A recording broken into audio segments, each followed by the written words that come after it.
So welcome back to another FIFA 23 video. Today we're talking about the things you should do if you're bored of FIFA 23. We did the career mode topic videos a few weeks ago. Now we're back with the actual FIFA 23 game itself. We've reached the final months of this game, and of course a lot of people probably have stopped playing this game now. Once you hit July, there's really not much to do in a FIFA game. You've done it all, but maybe you have not done it all. Maybe there is still things to do, and this video is going to help you out. Maybe you'll find something fun to do here that you haven't tried out before in the game cycle. So if you do enjoy the video, please leave a like for me and make sure you subscribe for all the latest FIFA 24 and FIFA 23 tips. Now, a lot of people play normal FIFA game modes like career mode, also Ultimate Team of course, but you might have forgotten about Volta Football. A lot of people don't play Volta throughout the year. I don't really see too much people talking about Volta, but it is in the game. You can find it in kickoff mode. You can find it in the tile there, Volta Football. You can play single match or house rules. I usually go down the house rules sort of route and also do no rules as well because you don't get any fouls called, and I always feel like the fouls interrupt the gameplay, so I like to do that. I usually play on futsal mode as well. With the kickoff mode, you can pick your club teams. You can play with any club available in the game,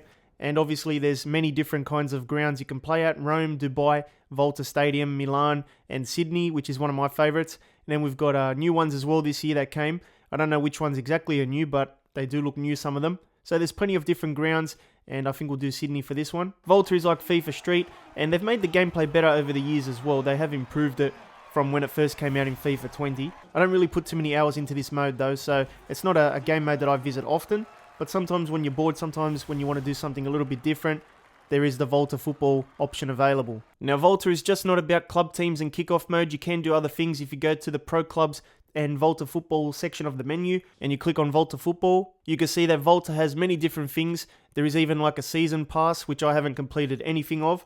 You can see that I have not touched any of this stuff, but you can grow your avatar, and this is the same avatar, I believe, that you can put into Pro Clubs as well. So it's sort of linked this year. There is objectives as well. So yeah, plenty of stuff to do in Volta as well. EA does put objectives and all that. I never play this, so I don't know. There is a Volta shop, which I believe you can put tattoos on your guy.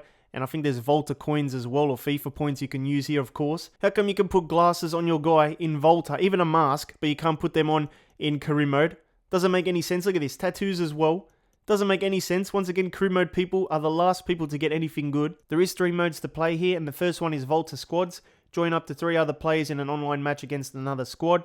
Volta Arcade, which is one of my favorites. Join up to 3 players for a competitive series of exclusive multiplayer party games, and Volta Battles as well. Play alone or couch co-op against AI opponents to earn battle points and earn prizes. So you can see it's just not about kickoff mode. There is other things to do within Volta as well. I do recommend doing Volta Arcade because you can have a lot of fun here. There is some activities and mini game modes you can try out like foot tennis, and they are fun to do, so definitely visit Volta Arcade. Don't forget that FIFA 23 has a lot of women's football. EA has added a lot of things in for the women. EA has the Barclays Women's Super League, and there's also other leagues as well. There's the French League and also international teams as well. And then we've also got new ones like some of the European clubs that got introduced with the Champions League. And then there's also the United States League as well. You can play with all these different players and clubs here. If you're bored of FIFA 23, go to the Champions League here for the women. This is the tile we want. And go and play a semi-final or a final with some of these European clubs. It could be fun. You've got the full license, you've got the branding and all that. While you can't do any career modes with the women,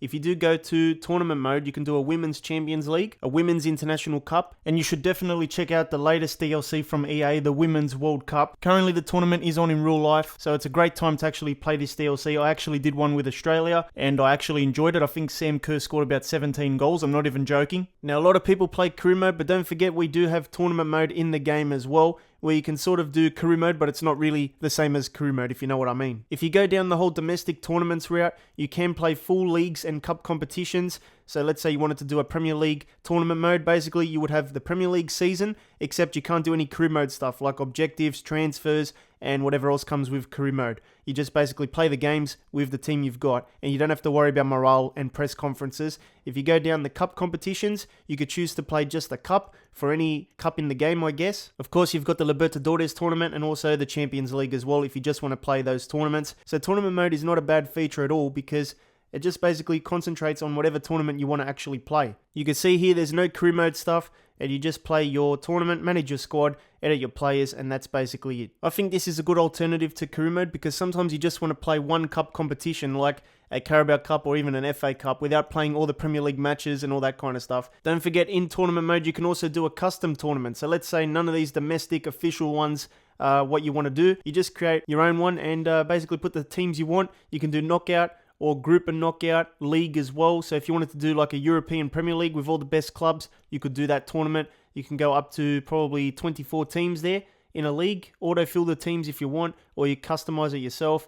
And basically, this gives you total control, man. You can even do women and men. You could probably do a nice group and knockout thing. Do like a global Champions League with all the champions from around the world and some of the big clubs. Pretty much with custom tournament, you can put teams together and matchups together that would never happen in real life because it's just not possible. You can mix teams from India with Premier League clubs, Australian clubs, German clubs, all that kind of stuff. So let your creativity and imagination run wild with custom tournaments. It could even be more fun than playing normal career mode. So there's another game mode that you should try out in FIFA if you have not already. Pro Clubs. It's right next to Volta Football, sort of tucked away in the menus, I guess. But this game mode is super fun. If you've got mates and you want to go online, you can have a lot of fun, a lot of banter as well, a lot of laughs. I know there's people that play Pro Clubs all year, and this point is not for you. This is for the ones that play Ultimate Team or Career Mode and stuff and don't really touch Pro Clubs. I don't know how easy it would be to actually start Pro Clubs at this time of the year. Maybe you have to build up a virtual pro, but it's still a game mode where you can bring your friends together, have a bit of laughs online, and pass a few hours, I guess. So we did 2 episodes on things you should do if you're bored of Career Mode, but we'll just like sum it up here, you know. If you're bored of Career Mode, there's not really much you can sort of do besides maybe playing on a harder difficulty,